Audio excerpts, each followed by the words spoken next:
একদিন আমি বাজারে গেলাম, বাজারে গিয়ে দেখি এক ব্যক্তি চিৎকার করে বলতেছে, তোমরা অমুক ব্যক্তির উপর রহম করো, তার উপর দয়া করো, যার পুঁজি গলে যায়।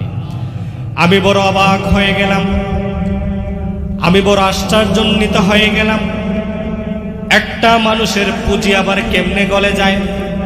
আমি যখন সামনে গেলাম, গিয়ে দেখলাম একজন ব্যক্তি এক খণ্ড বরফ বাজারের মধ্যে বিক্রি করার জন্য এনেছেন। সময় যখন যাচ্ছে, রুদ্রের তাপ যখন বেড়ে চলছে, বরফটা আস্তে আস্তে গলে যাচ্ছে। আর গলে যাওয়ার পরে কেউ আর বরফ আর কিনবে না। বরফ থাকতে থাকতে যদি বিক্রি না হয়, তাহলে সে ক্ষতিগ্রস্ত হয়ে যাবে। এই জন্য লোকটা চিৎকার করে করে বলতেছে, তোমরা আমার উপর রহম করো, আমার পুঁজি গলে যায়। ইমাম রাজি রাহিমাহুল্লাহ আলাইহি বলেন, আমি তখনই এই সূরাতুল আসরের ব্যাখ্যাটা বুঝতে পারলাম। কারণ আমাদের জীবনটা হচ্ছে একটা সময়ের সমষ্টি। এই সময় থেকে যত দিন চলে যায়, যত মাস চলে যায়, যত বছর চলে যায়, যত সময় চলে যায়, আস্তে আস্তে করে আমার হায়াতের সময়টা ক্ষয় হয়ে যায়, আর আমরা কবরের দিকে ধাবিত হয়ে যাই। এই পুঁজি হচ্ছে আমাদের হায়াত।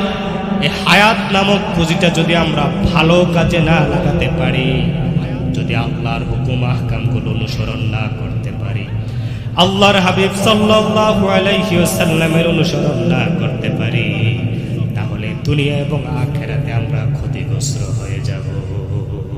আজকে আমি আপনাদের সামনে আলোচনা করব কোরআন আল কারীমের 104 নম্বর সূরা। বলেন তো সূরাটার নাম কি? সূরাতুল আসর। এই সূরাতুল আসর নিয়ে কিছু কথা বলবো আপনাদের সামনে। বলি ইনশাআল্লাহ। এই সূরার মধ্যে আয়াত আছে 3টি, রুকু আছে 1টি।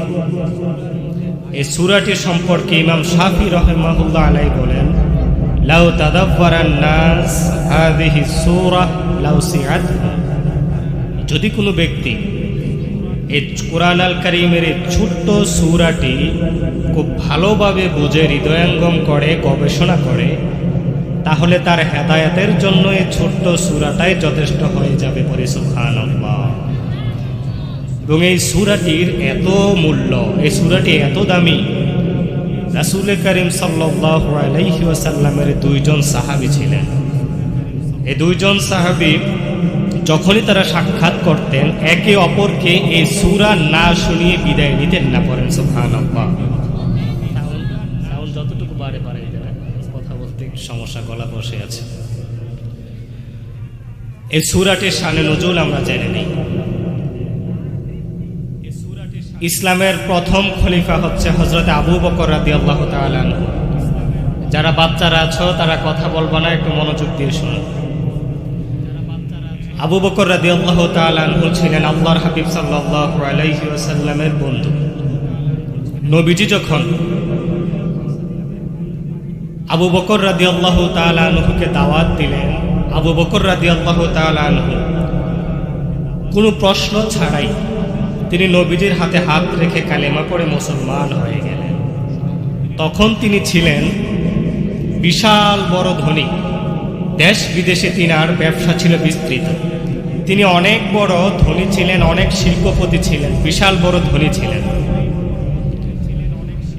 যখন ইসলাম গ্রহণ করলেন, তিনি আল্লাহর হাবিব সাল্লাল্লাহু আলাইহি ওয়াসাল্লামের সাথে সাথে সব সময় থাকেন, নবীজির পাশে ছায়া হয়ে সব সময় থাকেন, এবং ইসলামের কাজে তিনার সমস্ত সম্পদগুলো ব্যয় করতে থাকলেন।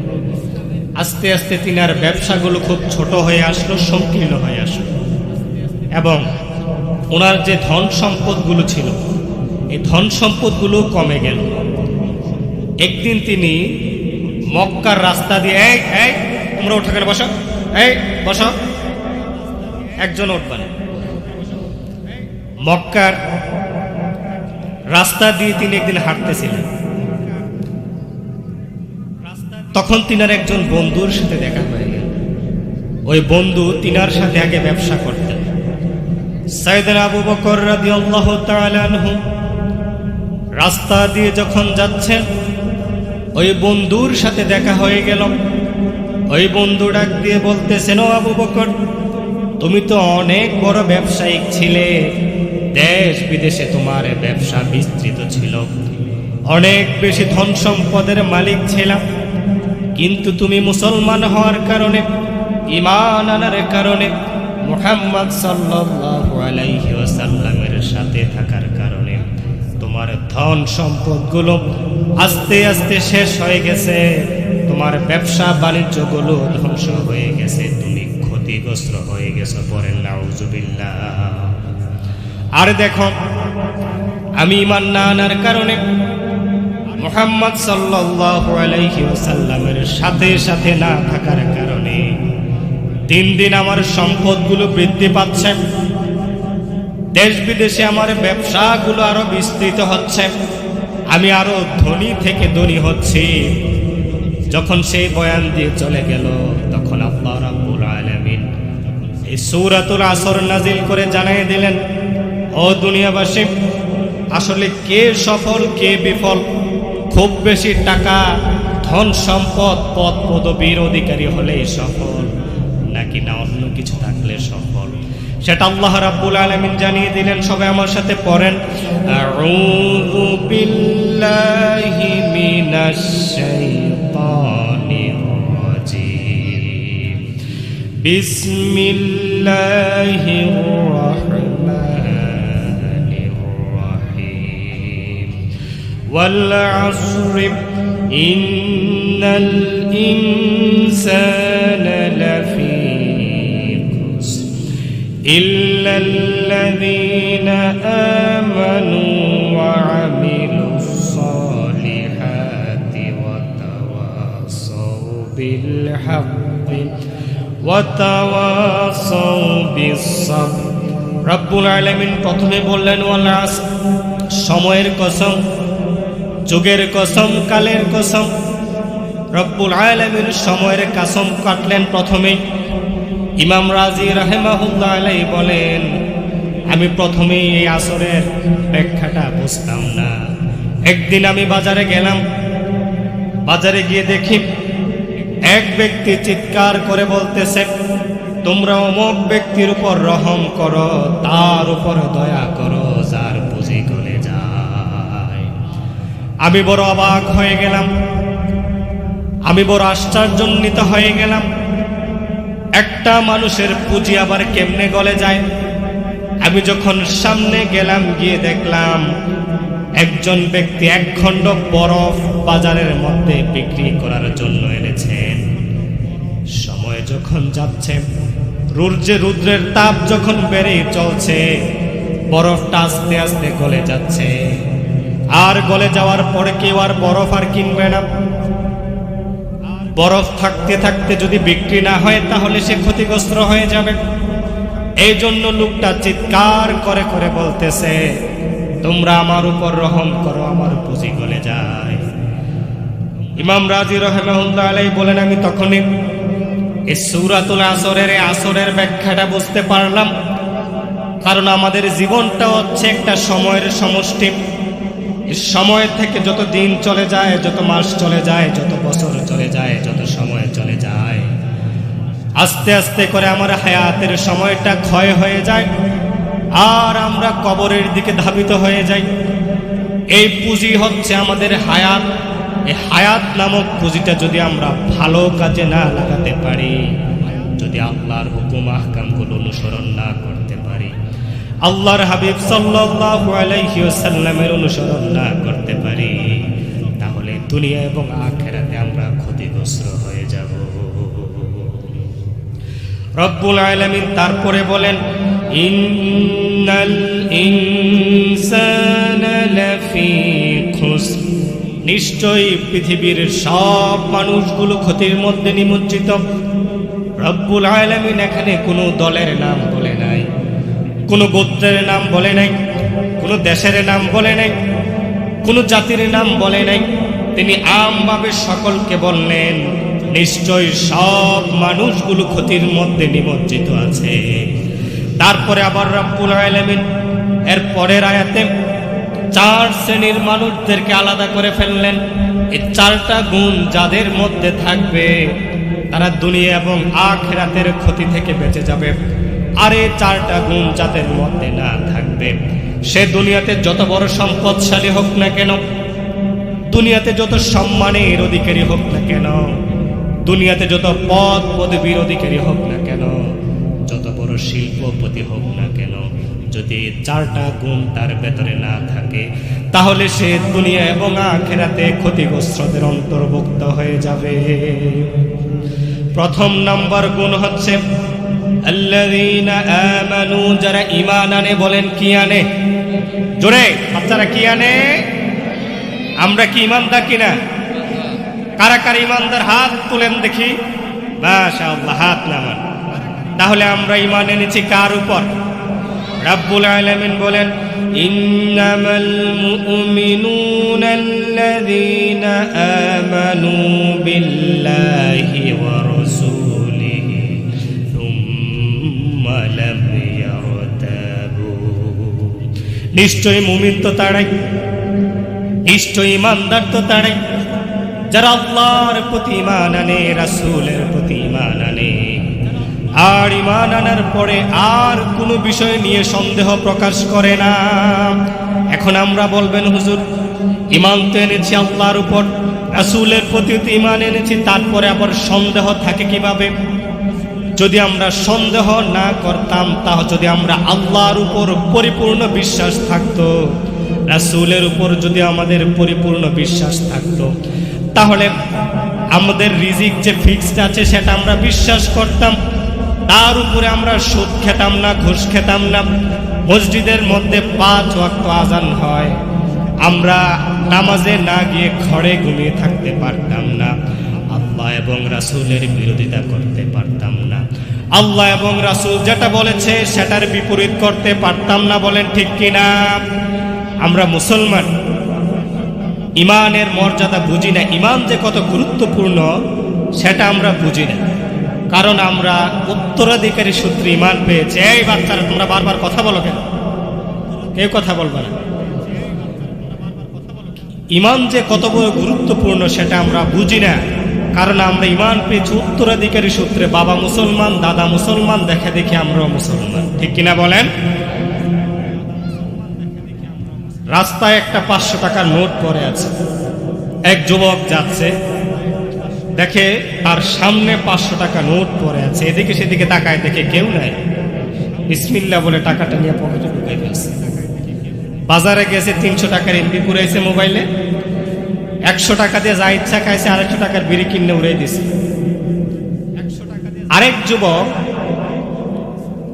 সারাদিন কাজ করেছে, মাথার গাম পায়ে ফেলেছে, 500 টাকা সে বিনিময়ে পেয়েছে, রোজ পেয়েছে 500 টাকা। সে কি ইচ্ছা করলে টাকাটা এইভাবে উড়াতে পারবে? বলেন। টাকাটার প্রতি একটা দরদ থাকবে, কারণ সে কষ্ট করে সে টাকাটা উপার্জন করেছে, সে টাকাটা রেখে দেবে, সে প্রয়োজনে খরচ করবে। কিন্তু আমরা মুসলমান এমন হয়ে গেছি, উত্তরাধিকার সূত্রে ঈমান পেয়েছি, ঈমানের মর্যাদা আমরা বুঝি নাই। ঈমানের মর্যাদা তারা বুঝতেন যারা আল্লাহর হাবিব সাল্লাল্লাহু আলাইহি ওয়াসাল্লামের যুগে ঈমান এনেছিলেন। তারা জীবন দিয়েছে তবু ঈমান দেয় নাই, তারা জীবন দিয়েছে, তারা মাথা দিয়েছে, তবু কারোর সামনে আল্লাহ ছাড়া আর অন্য কারোর সামনে মাথা নত করে নাই। পড়েন সুবহানাল্লাহ।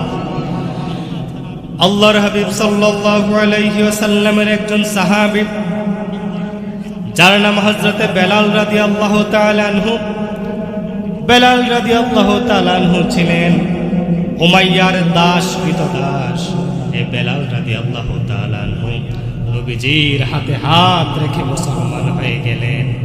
তার মালিক উমাইয়া টের পেয়ে গেলেন, জিজ্ঞেস করলেন, রে বেলাল, তুমি কি মুহাম্মদ সাল্লাল্লাহু আলাইহি ওয়াসাল্লামের হাতে হাত রেখে মুসলমান হয়ে গেছো নাকি? বেলাল বলে, হ্যাঁ আমি মুসলমান হয়ে গিয়েছি। তার মালিক বলে, ঈমান ছেড়ে দাও, আগের ধর্মে চলে আসো, বাপদাদার ধর্মে ফিরে আসো, আর না হয় তোমাকে কঠিন শাস্তি দেয়া হবে।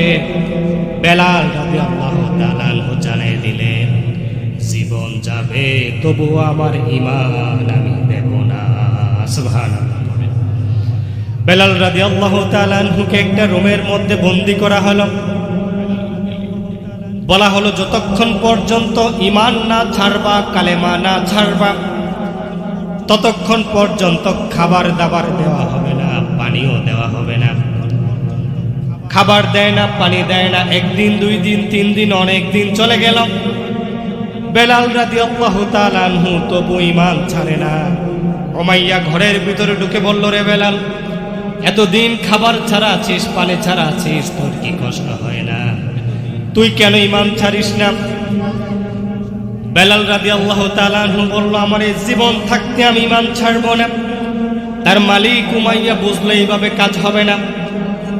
বেলাল রাদিয়াল্লাহু তাআলা আনহুর গলার মধ্যে একটা শিকল পেঁচাইয়া মক্কার দুষ্ট ছেলেদের হাতে বেলাল রাদিয়াল্লাহু তাআলা আনহুকে ছেড়ে দিল।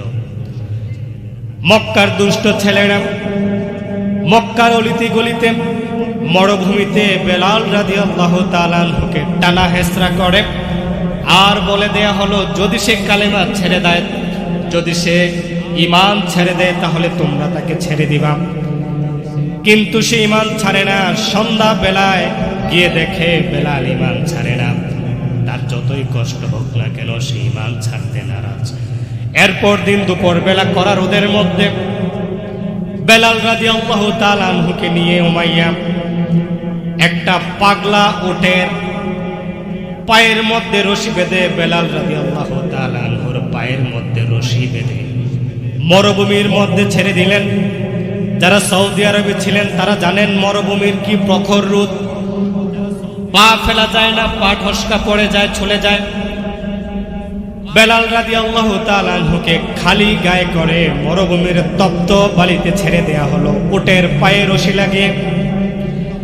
উট দৌড়ায়, বেলাল রাদিয়াল্লাহু তাআলা আনহু পাথরের সাথে, বালির সাথে ঘষা লেগে, মরুভূমির ক্র্যাকটাস লতা পাতার সাথে ঘষা লেগে লেগে সাইয়েদনা বেলাল রাদিয়াল্লাহু তাআলা আনহুর দেহটা ছিঁড়ে একেবারে কেটে রক্তাক্ত হয়ে যায়।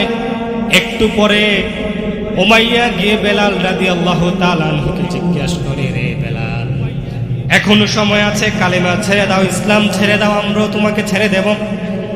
বেলাল রাদিয়াল্লাহু তাআলা আনহু তার শাহাদাত আঙ্গুলটা আসমানের দিকে উঠাইয়া বলে, লা ইলাহা ইল্লাল্লাহু মুহাম্মাদুর রাসূলুল্লাহ সাল্লাল্লাহু আলাইহি ওয়াসাল্লাম।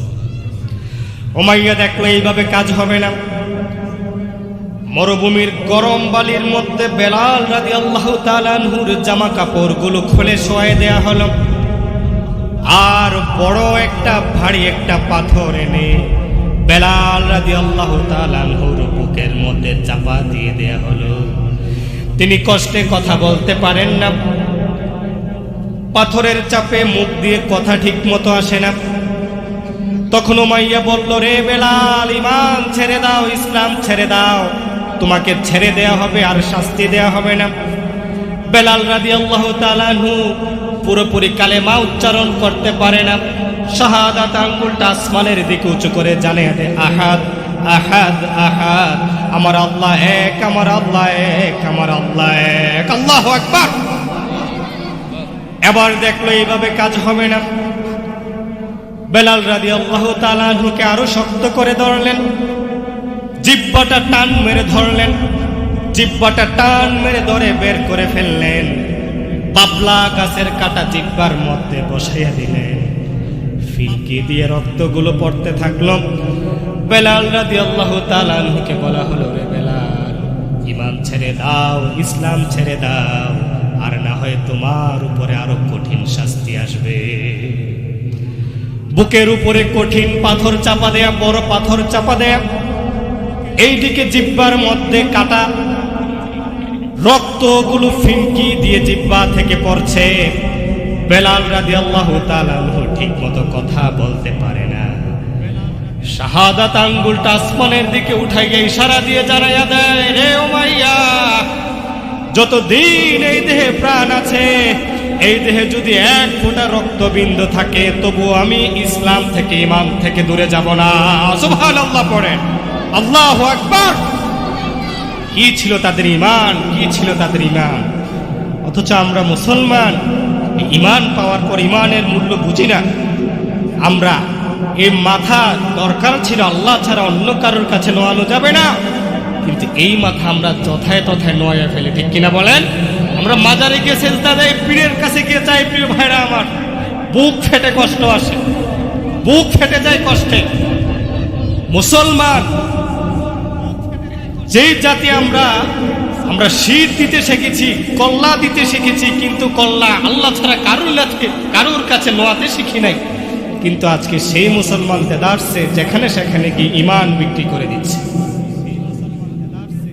তাদেরকে কিছু পীর শিখাচ্ছে, সিজদা দাও আমার পায়ে, আমি যেইভাবে বলি সেইভাবে চলো, জান্নাতে আমি যাওয়ার সময় তোমাকে নিয়ে যাবো। পরে নাউজুবিল্লাহ, কাল কিয়ামতের মাঠে ওই পীরের কোন খোঁজ খবর থাকবে বলেন?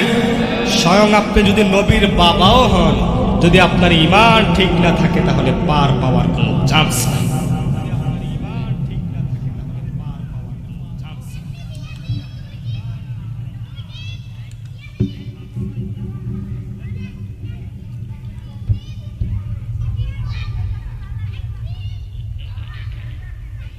হযরতে ইব্রাহিম আলাইহিস সালাম আল্লাহ রাব্বুল আলামিনের জলিল কদর নবী ছিলেন, যিনি খলিলুল্লাহ ছিলেন, আল্লাহর অন্তরঙ্গ বন্ধু ছিলেন। কাল কিয়ামতের মাঠে ইব্রাহিম আলাইহিস সালাম একটা জান্নাতে সিংহাসনের মধ্যে বসে থাকবেন, তার শরীরে থাকবে জান্নাতি পোশাক, তার মাথায় থাকবে জান্নাতি মুকুট, আশেপাশে ফেরেশতারা দাঁড়িয়ে থাকবে। এমন সময় তিনার বাবাকে জাহান্নামের শিকল গলায় এবং হাতে পায়ে লাগিয়ে টেনে হিসড়ে জাহান্নামের দিকে নিয়ে যাওয়া হবে। ইব্রাহিম আলাইহিস সালামের চেহারার দিকে তার বাবার নজর পড়ে যাবে, ফেল ফেল করে তাকিয়ে থাকবে আর বলবে, আহারে, আমার সন্তান কত শান শৌকতে আছে, আমার সন্তান কত সম্মানের সাথে আছে, কত আরামে আছে, আর আমি পিতা হয়ে আজকে দুর্দশার মধ্যে আছি। আমার হাতে পায়ে জাহান্নামের শিকল পরিয়ে টেনে হিসড়ে জাহান্নামের দিকে নিয়ে যাওয়া হয়। ইব্রাহিম আলাইহিস সালামের নজর পড়ে যাবে বাবার প্রতি। নজর পড়ে যাওয়ার সাথে সাথে ইব্রাহিম আলাইহিস সালাম ফেল ফেল করে তাকিয়ে থাকবে বাবার দিকে, বাবাও তাকিয়ে থাকবে ছেলের দিকে। ইব্রাহিম আলাইহিস সালাম বলবে, ও বাবা, দুনিয়া থাকতে কত বলেছে আল্লাহর প্রতি ঈমান আনো, আমার প্রতি ঈমান আনো, মূর্তি পূজা করো না, আল্লাহ ছাড়া কারোর কাছে মাথা নত করো না, কিন্তু তখন তো শোনো নাই, আমার কথা শোনো নাই, আল্লাহ ছাড়া তুমি আল্লাহর প্রতি ঈমান আনো নাই। এবার আজর তার বাবা চোখের পানিগুলো ছেড়ে দিয়ে বলবে, ও ইব্রাহিম, আমার কলিজার টুকরা সন্তান, আমি তোমাকে কথা দিলাম, আমি বুঝি নাই, ভুল করেছি, অন্যায় করেছি, কিন্তু আজকের দিনে আমি তোমাকে কথা দিলাম, আজ থেকে আমি আর তোমার কোনো কথার অবাধ্য হব না, আমি এখন কালিমা পড়ে মুসলমান হয়ে যাব। ইব্রাহিম আলাইহিস সালাম এবার আকাশের দিকে তাকিয়ে আল্লাহ রাব্বুল আলামিনের কাছে বলবেন, ইয়া রব্বি ইন্নাকা ওয়া'দাতানি আল্লা তুখজিয়ানি ইয়াওমা ইয়াবআসুন। ও রব, ও আমার প্রতিপালক, তুমি তো আমাকে ওয়াদা দিয়েছিলাম, তুমি তো আমাকে কথা দিয়েছিলে, আজকের দিনে তুমি আমাকে লজ্জা দিবা না, শরম দিবা না। সুতরাং আমি তোমার কাছে ফরিয়াদ করি, আমি তোমার কাছে ফরিয়াদ করে আজকের দিনে আমার বাবাকে জাহান্নাম থেকে জান্নাতে পৌঁছায়া দাও, জাহান্নাম থেকে বাঁচাইয়া দাও, জান্নাতি বানাইয়া দাও। আল্লাহ রাব্বুল আলামিন তখন ইব্রাহিম আলাইহিস সালামকে বলবেন, ও ইব্রাহিম, নিচের দিকে তাকাও। ইব্রাহিম আলাইহিস সালাম নিচের দিকে তাকাবেন, তাকিয়ে দেখবেন তার বাবাকে আর দেখা যায় না, বাবার বদলে দাঁড়িয়ে আছে একটা শূকর। ওই শূকরের হাতে পায়ে লোহার জিঞ্জির, গলার মধ্যে লোহার জিঞ্জির পরানো। আল্লাহ রাব্বুল আলামিন বুঝাইয়া দেয়, ও ইব্রাহিম, তোমার বাবা তখন এই জায়গায় ছিল, যার কারণে দুনিয়াবাসীর কাছে তোমার লজ্জা ছিল নবীর বাবা জাহান্নামে যায়, কিন্তু তোমার বাবার সুরত পরিবর্তন করে দিলাম, মানুষ থেকে শূকর বানাইয়া দিলাম, তোমাকে লজ্জা থেকে বাঁচিয়ে দিলাম, কেউ আর তোমাকে চিনবে না। কিন্তু তোমার বাবা ঈমান আনে নাই, এই কারণে আমি তাকে জাহান্নাম থেকে বাঁচাতে পারবো না। পড়েন নাউযুবিল্লাহ। নবীর বাবা যদি ঈমান না আনার কারণে, ঈমানে ত্রুটি থাকার কারণে জাহান্নামে যায়, নবীর সুপারিশ যদি কাজ না হয়, তাহলে চিন্তা করেন আমাদের দুনিয়ার আমাদের কি অবস্থা হবে। প্রিয় ভাইরা আমার, এই জন্য আমাদের ঈমানটাকে আমরা মজবুত করতে হবে।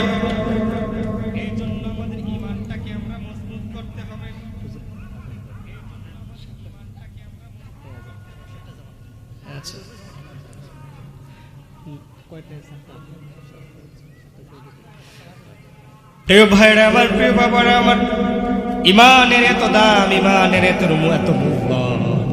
এই ঈমান যদি না থাকে, আপনি যত বড় হন না কেন, যে পীরের মুরিদ হন না কেন, আপনি জাহান্নাম থেকে বাঁচতে পারবেন না। রব্বুল আলামিন বলেন, ইন্নাল্লাযীনা ক্বালু রাব্বুনাল্লাহু সুম্মা ইসতাকামু তাতানাজ্জালু আলাইহিমুল মালাইকাতু আল্লা তাখাফু ওয়া লা তাহজানু ওয়া আবশিরু বিল জান্নাতি আল্লাতী কুনতুম তুআদুন। নিশ্চয় যারা বলে আল্লাহ আমাদের রব, নিশ্চয় যারা আল্লাহর প্রতি ঈমান আনে, জীবনের শেষ সময় পর্যন্ত ঈমানের উপর অটল থাকে, ইস্তেকামত থাকে, শেষ সময় তাদের কাছে আল্লাহ রাব্বুল আলামিন ফেরেশতা নাজিল করেন। ওই ফেরেশতারা এসে বলে, ও ঈমানদার, দুনিয়াতে তুমি যে ঈমানটাকে পাক্কা রেখেছিলে, আজকের দিনে তোমার কোনো ভয় নাই, চিন্তা নাই, তুমি জান্নাতের সুসংবাদ গ্রহণ করো। এমন জান্নাতের সুসংবাদ গ্রহণ করো যেই জান্নাতের ওয়াদা স্বয়ং আল্লাহ রাব্বুল আলামিন তোমাকে দিয়েছিলেন। পড়েন সুবহানাল্লাহ। এজন্য আমরা ঈমান নিয়ে বাঁচতে চাই, ঈমান নিয়ে মরতে চাই, বলে ইনশাআল্লাহ। ঈমানের পথে অবিচল থেকে আমার মরণ যেন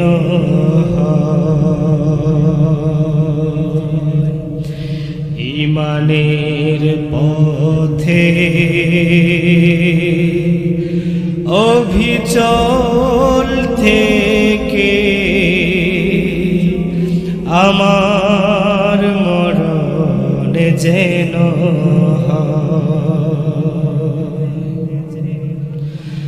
তোমারি কাছে মিনতি আমার,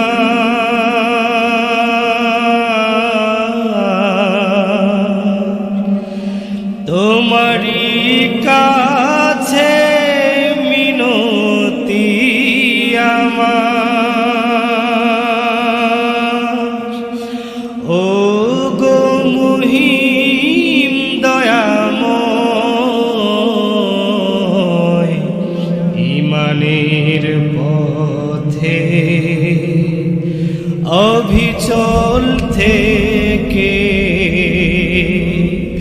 আমার মরণ যেন হয়। পরে না আমি। তাহলে যারা ক্ষতি থেকে বাঁচবে তারা হচ্ছে 1 নম্বরে ঈমানদার। তাদের 2 নম্বর গুণ হচ্ছে ওয়া আমিলু সলিহাত, তারা নেক কাজ করবে, তারা সৎকর্ম করবে। ঈমানের পরেই সৎকর্মের স্থান। আল্লাহ রাব্বুল আলামিন বলেন, ওয়াল্লাযীনা আমানু ওয়া আমিলুস সলিহাতি উলাইকা আসহাবুল জান্নাতি হুম ফিহা খালিদুন। এনেছে ঈমান আনার পরে সৎকর্ম করেছে, নেক কাজ করেছে, তাদেরকে তারা জান্নাতে থাকবে, এমন জান্নাতে থাকবে যে জান্নাত থেকে তারা আর কখনো বের হবে না। সুবহানাল্লাহ পড়েন। ঈমান হচ্ছে একের মতো, নেক আমল হচ্ছে শূন্যের মতো। ঈমান ঠিক আছে, নেক আমল যোগ হবে। এক যদি ঠিক থাকে, 1 শূন্য দিলে 10, 2 শূন্য দিলে 100, 3 শূন্য দিলে 1000, এইভাবে সংখ্যা বাড়তেই থাকে। আর ঈমান যদি না থাকে, আর একই যদি না থাকে, যতই শূন্য দেখ, এই শূন্যের কোনো দাম। এই জন্য ঈমানটাকে আগে পাকাপুক্ত করতে হবে, তারপরে নেক আমল করতে হবে। এখন নেক আমল কি? নেক আমল নামাজ, রোজা, হজ, যাকাত, আল্লাহর জিকির করা, রাসূলের দুরূদ পড়া, তাওবা ইস্তেগফার করা, মানুষের সাথে ভালো আচরণ করা। আল্লাহ রাব্বুল আলামিন যেইভাবে চলার জন্য বলেছেন, রাসূল সাল্লাল্লাহু আলাইহি ওয়াসাল্লাম যেইভাবে চলার জন্য আমাদেরকে নির্দেশ দিয়েছেন, আমরা সেইভাবে চলাচল করলেই নেক আমল হয়ে যাবে। বলুন সুবহানাল্লাহ। কোনো নেক আমলকে ছোট বলে অবজ্ঞা করতে নেই, আবার কোনো গুনাহকে ছোট বলে সেই গুনাহ করতে নেই। নেক আমল সেটা ছোট হোক বড় হোক আমরা ছেড়ে দেব না, কারণ বলা যায় না আল্লাহ রাব্বুল আলামিন কোন আমল দ্বারা আমাকে আপনাকে জান্নাত দিয়ে দেবেন। বলেন সুবহানাল্লাহ। এক খারাপ মহিলা, পতিতালয়ের এক বেশ্যা মহিলা, মরুভূমির মাঝখান দিয়ে যাচ্ছে। রাস্তার মধ্যে দেখলেন একটা পিপাসার্ত কুকুর পড়ে আছে, জীবনটা যায় যায় অবস্থা। মনে হয় যেন একটু পানি দিলে বাঁচবে, আর না হয় এই মুহূর্তে সে পিপাসার কারণে মারা যাবে। মরুভূমি, কোথাও পানি নেই। ওই মহিলা খুঁজতে খুঁজতে খুঁজতে খুঁজতে দেখলেন মরুভূমির একটু দূরে একটা কূপ দেখা যায়। সে চলে গেলেন ওই কূপের কাছে, গিয়ে দেখলেন কূপের পানিটা অনেক নিচে, কিন্তু পানি কিভাবে উঠাবেন, বালতি তো নাই। পায়ে ছিল চামড়ার মৌজা, চামড়ার মৌজা খুললেন। খোলার পরে যে ওড়নাটা ছিল, ওই ওড়নার সাথে ওই মৌজাকে বাঁধলেন, বেঁধে কূপের নিচে ফালালেন, পানি তুললেন। পানি তুলে এনে ওই কুকুরকে খাওয়ালেন। ওই কুকুরের তৃষ্ণা নিবারণ হলো, কুকুর সুস্থ হয়ে গেল। মদিনাওয়ালা নবী ঘোষণা দেয়, ওই মহিলা ওই কুকুরকে পানি খাওয়ার কারণে, আল্লাহর ওই ছোট্ট জীবটাকে, মাখলুকটাকে সাহায্য করার কারণে আল্লাহ রাব্বুল আলামিন তার জিন্দেগির গুনাহগুলো মাফ করে দিয়ে তাকে জান্নাতি নারী হিসেবে কবুল করে নিয়েছেন। বলুন সুবহানাল্লাহ। তাহলে নেক আমল যত ছোট হোক আমরা ছেড়ে দেব। আমরা তো রাস্তাঘাটে কুকুর বিড়াল দেখলে দুষ্টামি করে একটা ইটা মারা দিই, এগুলো করবো না। প্রিয় ভাইরা আমার, আবার গুনাহ যতই ছোট হোক না কেন, ছোট ভেবে আবার গুনাহ করবো না যে এত ছোট গুনাহ, আল্লাহ তো চাইলে এই গুনাহ তো আল্লাহ ধরবে না, এই বলে আমরা এই ছোট গুনাহ করবো না। কারণ বলা যায় না ছোট্ট একটা গুনার কারণে আপনি জাহান্নামী হয়ে যেতে পারেন। আরেক হাদিসে এসেছে, এক মহিলা, ভালো মহিলা, নেককার মহিলা, এক বিড়ালকে ঘরের মধ্যে আটকিয়ে রেখে কষ্ট দিয়েছিল, খাবার দেয় নাই, পানি দেয় নাই। ওই বিড়ালটা ক্ষুধার জ্বালায় মৃত্যুবরণ করেছিল। তারপরে মদিনাওয়ালা নবী তাকে জাহান্নামী মহিলা হিসেবে গ্যারান্টি দিয়েছেন। বলেন নাউযুবিল্লাহ। এই জন্য নেক আমল যতই ছোট হোক না কেন, ছোট নেক আমল ভেবে অবজ্ঞা করে আমরা নেক আমল ছাড়বো না, সব নেক আমল করব। দুনিয়াতে যত ভালো কাজ আছে সব ভালো কাজ আমরা করার চেষ্টা করব। যত গুনাহ আছে ওই গুনাহগুলো আমরা ছেড়ে দেব বলে ইনশাআল্লাহ। তাহলে যারা ক্ষতি থেকে বাঁচবে, 1 নাম্বার তারা হচ্ছে ইমানদার, 2 নাম্বার তারা হচ্ছে নেক, যারা নেক কাজ করে, সৎকর্ম করে, 3 নাম্বার হচ্ছে ওয়াতাওয়াসাউ বিল হক, যারা হকের দাওয়াত দেয়। বলেন কিসের দাওয়াত দেয়? যারা হকের দাওয়াত দেয়, ভালো কাজের দাওয়াত দেয়, মন্দ কাজ থেকে মানুষকে বিরত রাখার জন্য বলে। রব্বুল আলামিন বলেন, কুনতুম খায়রা উম্মাতিন উখরিজাত লিন-নাসি তা'মুরুনা বিল মা'রুফি ওয়া তানহাউনা 'আনিল মুনকার। নিশ্চয়ই তোমাদেরকে এই পৃথিবীতে শ্রেষ্ঠ জাতি হিসেবে প্রেরণ করা হয়েছে, মানুষের কল্যাণের জন্য প্রেরণ করা হয়েছে, যাতে করে তোমরা সৎ কাজের আদেশ দাও আর মন্দ কাজ থেকে মানুষদেরকে বিরত রাখো। প্রিয় ভাইরা আমার, সৎ কাজের আদেশ দিতে হবে, মন্দ কাজ থেকে মানুষকে নিষেধ করতে হবে। এখন আমাদের সমাজে এমনও মানুষ আছে যারা মনে করে সমাজ যেই দিকে যাক মানুষ যেইভাবে যাক খুশি সেদিকে যাক, কিন্তু আমি আমার মতে করে থাকবো, তা হবে না প্রিয় ভাইরা আমার। আল্লাহর হাবিব সাল্লাল্লাহু আলাইহি ওয়াসাল্লাম বলেন, যে ব্যক্তি কাউকে ভালো কাজের পরামর্শ দেয়, ভালো কাজের আদেশ দেয়, আর ওই লোকটা ভালো কাজ করার পরে যতটুকু সওয়াব পায়, ওই আদেশদাতা ব্যক্তির উপর ওই সমান সওয়াব আল্লাহ রাব্বুল আলামিন দিয়ে দেয়। পড়েন সুবহানাল্লাহ। এই জন্য আমরা যেখানে বসি না কেন ফাওয়া লাভ না করে, যদি অন্যায় দেখি তাহলে অন্যের প্রতিবাদ করব, মানুষদেরকে আল্লাহর পথে ডাকবো, রাসূলের পথে ডাকবো। আর যদি তা না করে যদি গজব আসে, আযাব আসে, তাহলে ওই আল্লাহর গজব আর আযাব আমাদেরকে ছাড় দেবে না। হযরতে দাউদ আলাইহিস সালামের কণ্ঠ এত সুন্দর ছিলেন, তিনি যখন সাগরের কিনারায় গিয়ে তেলাওয়াত করতেন, সাগরের মাছগুলো নবীর কণ্ঠের তেলাওয়াতে মুগ্ধ হয়ে কিনারায় চলে আসত। আবার তিনি যখন ডাঙ্গায় গিয়ে তেলাওয়াত করতেন, আকাশের পাখিগুলো মাটিতে চলে আসত, বনের প্রাণীগুলো লোকালয়ে চলে আসত। আর মাছগুলো যখন একেবারে কিনারায় চলে আসত, তখন ওই এলাকাবাসী মাছগুলো ধরে ধরে খেত।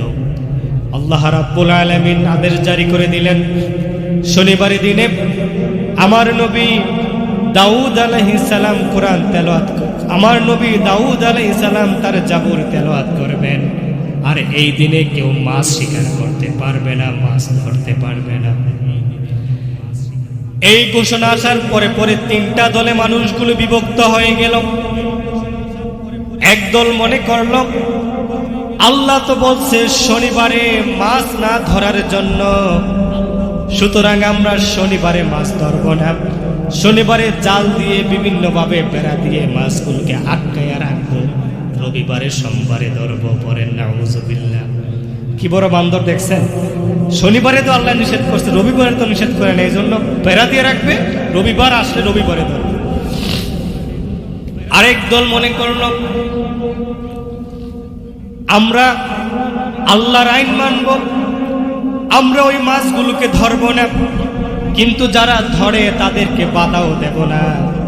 তারা তাদের দলে থাকলো।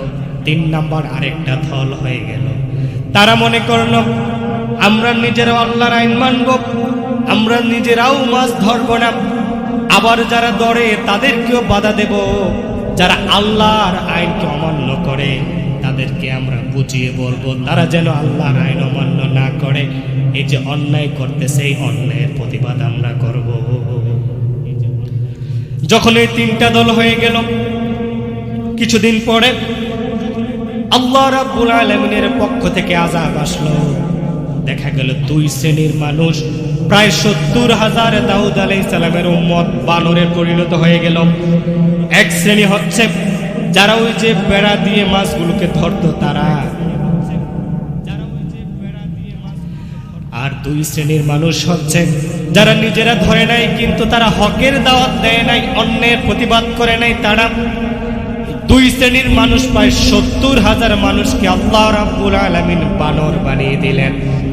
আরেক শ্রেণীর মানুষকে আযাব থেকে বাঁচাইয়া দিলেন, যারা নিজেরাও আল্লাহর আইন মেনেছে, তাদের নবীর আইন নিজেরাও মেনেছে, আবার মানুষদেরকে সৎ কাজের দিকে আদেশ দিয়েছে, অন্যায় থেকে বিরত রাখার জন্য থাকার জন্য বলেছে।